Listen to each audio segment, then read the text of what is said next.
Good morning friends. तो चलिए शुरू करते हैं।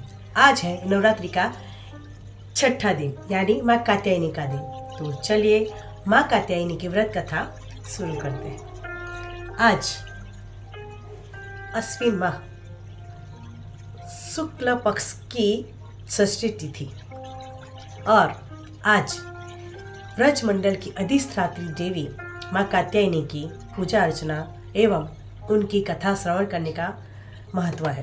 कात्यायनी की पुत्री के होने के कारण इन्हें माता कात्यायनी के नाम से अभिहित किया गया है। देवी भागवत पुराण के अनुसार माँ नवरात्रि के छठवें दिन जो साधक माँ कात्यायनी की पूजा करते समय अपना पूरा सर्वस्व अर्पित करते हैं, उनको माता रानी दिव्य दर्शन देती है और माता जी की कृपा से उन्हें अर्थ, धर्म, काम, मोक्ष इन चारों फलों की प्राप्ति होती है। जब तक वे जीवित रहते हैं, मृत्यु लोक में भी उन्हें स्वर्ग लोक की अलौकिक अनुभूति प्राप्त होती है। पूर्ण भक्ति और निष्ठा भाव से जो भी भक्तगण माता जी की पूजा करते हैं और माता कात्यायनी की कथा का श्रवण करते हैं या फिर देखते हैं, सुनते हैं, उनके जीवन से शोक, संताप, भय, निर्भरता सदा के लिए दूर हो जाते हैं। वे जन्म जन्मांतर के पापों से भी मुक्त हो जाते हैं। उनकी कृपा से सारे कार्य पूर्ण हो जाते हैं। माँ कात्यायनी अमोघ फलदायिनी है। माता जी की कृपा सब पर हमेशा बनी रहे, इसकी वजह से ये कथा जरूर जरूर जरूर सुननी चाहिए। तो ये कथा इस प्रकार है। भगवान श्री कृष्ण को पति के रूप में पाने के लिए ब्रज की गोपियों ने भी माता रानी की पूजा की थी। इनके पूजा काल का समय यमुना तट पर था, इसके लिए ही वह ब्रजमंडल की अधिष्ठात्री देवी के रूप में भी प्रतिष्ठित है। नवरात्रि के छठे दिन साधक अपने षष्टम चक्र, जिसे अजना चक्र भी कहते हैं, उस पर ध्यान केंद्रित करते हैं। माता का स्वरूप अत्यंत भव्य और दिव्य है, जो स्वर्ण के समान चमकीली और ज्योतिर्मय है। इनकी 4 भुजाएं हैं। दाएं तरफ के ऊपर वाला हाथ वर मुद्रा में है। माँ के बाएं तरफ के ऊपर वाले हाथ में तलवार है और नीचे वाले हाथ में कमल और पवन सुशोभित है। इनका वाहन सिंह है। इनकी भक्ति से वैवाहिक जीवन सुखमय हो जाता है और सुख प्राप्त होता है। त्याग के प्रतीक माता के इस रूप के दर्शन करने के मात्र से ही माता कात्यायनी प्रसन्न हो जाती है। माँ कात्यायनी की कथा सुनने से ही माता ये रूप धारण करने के लिए माता पार्वती के लिए और शंकर भगवान को दोनों पुत्र और पत्नी से दूर होना पड़ा था। ये कथा में बड़ी श्रद्धा और प्रसन्न चित्त से सुना जाता है। आप भी सुनिएगा, इससे सभी प्रकार की मनोकामनाएं पूर्ण होती है। कथा को आधा अधूरा छोड़ने का पाप कभी न करें, इससे माता रानी का अनादर होता है। तो चलिए इस कथा का श्रवण करते हैं और शुरू करते हैं। यह उस समय की घटना है जब संसार पर एक महा अत्याचारी महिषासुर का आतंक हुआ करता था। यह कथा इस प्रकार है। रंभा नामक राक्षसी ने ब्रह्मा जी के वरदान प्राप्त करने के लिए व्रत किया और बहुत बड़ा तप किया और इसी रंभा का पुत्र महिषासुर था। ये महिषासुर किसी भी जानवर का रूप बदलने की क्षमता रखता था। इस प्रकार महिषासुर ने ब्रह्मा को प्रसन्न करने के लिए कठोर से कठोर तपस्या उसने शुरू कर दी। जब भगवान ब्रह्मा प्रकट हो गए तो महिषासुर ने उनसे अमर तत्व का वरदान मांग लिया, लेकिन ब्रह्मा जी ने यह कहा, ये संभव नहीं है। उनके पास ऐसा वरदान देने का अधिकार ही नहीं है, क्योंकि यह सृष्टि के नियमों के अनुसार नहीं है। तुम दूसरा कोई वरदान मांग सकते हो। महिषासुर ने अमरत्व प्राप्त करने के लिए दूसरा तरीका सोचा। उसने कहा कि ब्रह्मा जी, मेरी मृत्यु एक स्त्री के हाथों ही हो, ऐसा मुझे वरदान चाहिए। महिषासुर सोचता था कि कोई भी स्त्री अबला और कमजोर होती है, उसके पास इतनी शक्ति कहाँ से आएगी तो उसका वध कर देगी। इसलिए उसने ब्रह्मा जी से ऐसा वरदान मांग लिया। ब्रह्मा जी ने भी उसे तथास्तु कहकर वरदान दे दिया। अब ब्रह्मा जी से वरदान प्राप्त करने के बाद महिषासुर के अत्याचार बहुत बढ़ गए। वो बिल्कुल भयंकर से भयंकर हो गया। उसने इंद्र पर आक्रमण कर दिया, सिंहासन छीन लिया।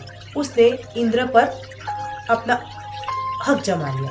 उसकी क्रूरता को रोकने वाला कोई भी नहीं था, क्योंकि उसने तीनों लोगों में अपना हाहाकार मचा दिया था, अपना कहर बरसाना शुरू कर दिया था।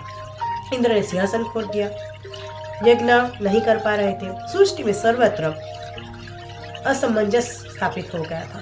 इसी बीच देवी के परम भक्त ऋषि कात्यायन को अपनी पुत्री के रूप में प्राप्त करने के लिए बहुत घोर तपस्या कर रहे थे। माता ने भी उन्हें वचन दिया था वे उनके पुत्री के रूप में अवतार लेंगी। अब ऋषि कात्यायन की कठोर तपस्या से प्रसन्न होकर माता पार्वती ने ऋषि कात्यायन के घर प्रकट होती है, पुत्री के रूप में आ जाती है। पुत्री कात्यायनी आ गई है। सब जगह पे हाहाकार हो रहा है। तीनों लोक में ब्रह्मा विष्णु महेश के पास गए सब लोग ने कात्यायन ऋषि के आश्रम आ गए। माता जी से प्रार्थना की कि वो महिषासुर का वध कर दे और देवताओं का कल्याण करे। देवताओं की यह दुर्दशा देखकर माँ कात्यायनी अपने सर्वशक्तिमान सिंह पर आरूढ़ हो गई।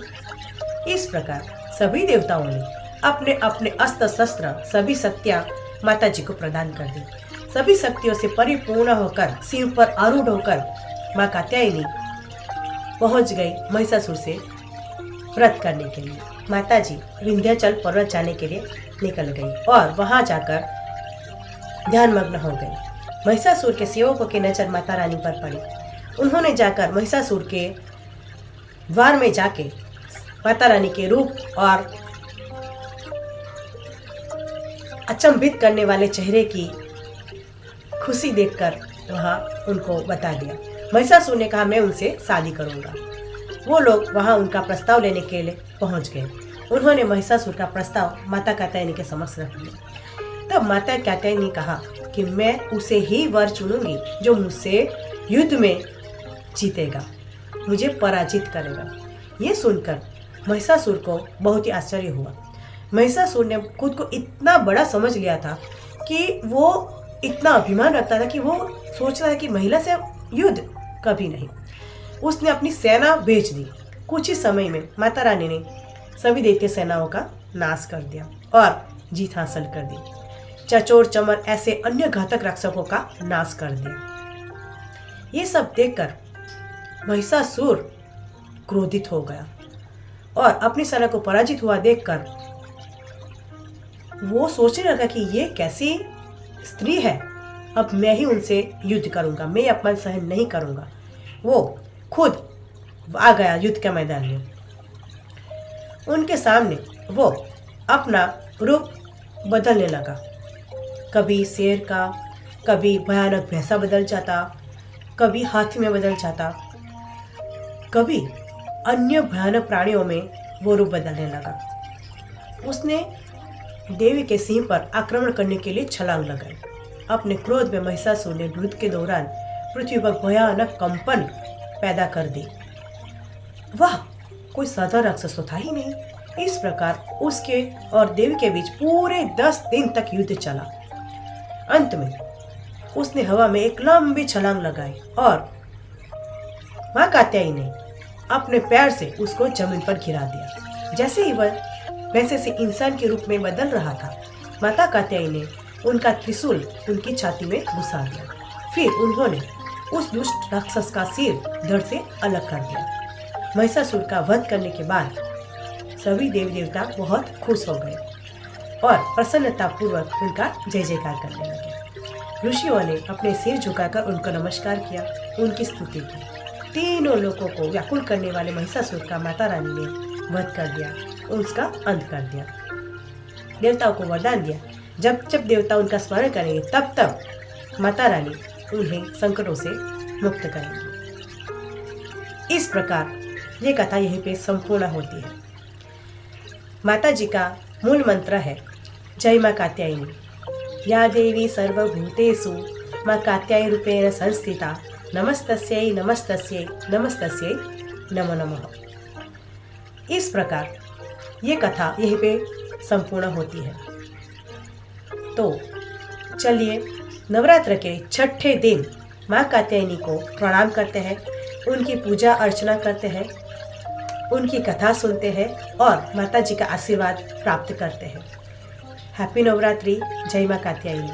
हाँ, रुकिए, जो मैं हर रोज कहती हूँ आज भी कहूँगी, कीप स्माइलिंग ऑलवेज। धन्यवाद।